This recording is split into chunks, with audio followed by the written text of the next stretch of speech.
মাছ মাংসের স্বাদ তো মধ্যবিত্তের ডাইনিং টেবিল থেকে বিদায় নিয়েছে বহুত আগেই। এখন প্রশ্ন উঠছে দুবেলা ডাল ভাত খেয়ে বেঁচে থাকা নিয়েও। যে মধ্যবিত্ত সমাজ আত্মসম্মানের ভয়েও ওএমএস এর লাইনে দাঁড়াতে পারে না, আবার উচ্চ মূল্যের বাজারে গিয়েও ব্যাগ ভর্তি বাজার করতে পারে না, তাদের নীরব কান্না শোনার কি কেউ আছে? দ্রব্যমূল্যের এই লাগামহীন দৌড়ে মধ্যবিত্তের নাভিশ্বাস আজ কোন পর্যায়ে পৌঁছেছে তা নিয়ে আমাদের আজকের এই বিশেষ প্রতিবেদন। রাজধানীর কারওয়ান বাজার থেকে শুরু করে পাড়া মহল্লার প্রতিটি দোকানে এখন আগুনের আঁচ।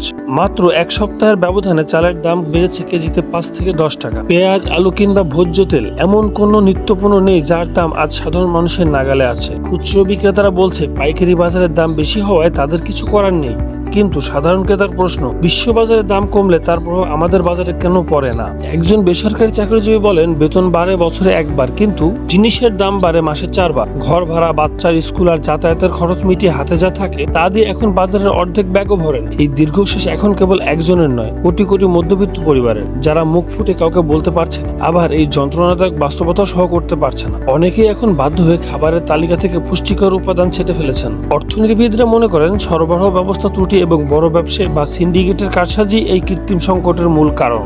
যথাযথ তদারকি ও বাজার মনিটরিং এর অভাবেই খুচরা পর্যায়ে দাম নিয়ন্ত্রণে আসছে না। যখনই কোনো উৎসব বা উপলক্ষ সামনে আসে তখনই একদল অসাধু ব্যবসায়ী পণ্য মজুত করে দাম বাড়িয়ে দেয়, অথচ সরকার নজরদারি সংস্থাগুলো তৎপর যেন কেবল লোক দেখানো অভিযানে সীমাবদ্ধ। এই পরিস্থিতি চলতে থাকলে মধ্যবিত্ত শ্রেণী দ্রুতই নিম্নবিত্তিতে পরিণত হবে, যা দেশের সামগ্রিক অর্থনীতির জন্য বড় এক অশনি সংকেত। বাজার নিয়ন্ত্রণে টিসিবির কার্যক্রম আরো জোরদার করা এবং সরাসরি কৃষক থেকে পণ্য ভোক্তার কাছে পৌঁছে দেওয়ার ব্যবস্থা গ্রহণ করা এখন সময়ের দাবি। অন্যথায় মানুষের এই নীরব ক্ষোভ যেকোনো সময় বড় সামাজিক অস্থিরতার জন্ম দিতে পারে। সাধারণ মানুষের পেটের জ্বালা কি বুঝবে নীতি নির্ধারকরা? দ্রব্যমূল্য কমাতে আপনাদের কাছে কি ধরনের পদক্ষেপ কার্যকর মনে করেন আমাদের কমেন্ট বক্সে লিখে জানাবেন। জনস্বার্থে ভিডিওটি শেয়ার করুন। দেশ দর্পণ নিউজ 24 এর সাথে থাকার জন্য ধন্যবাদ।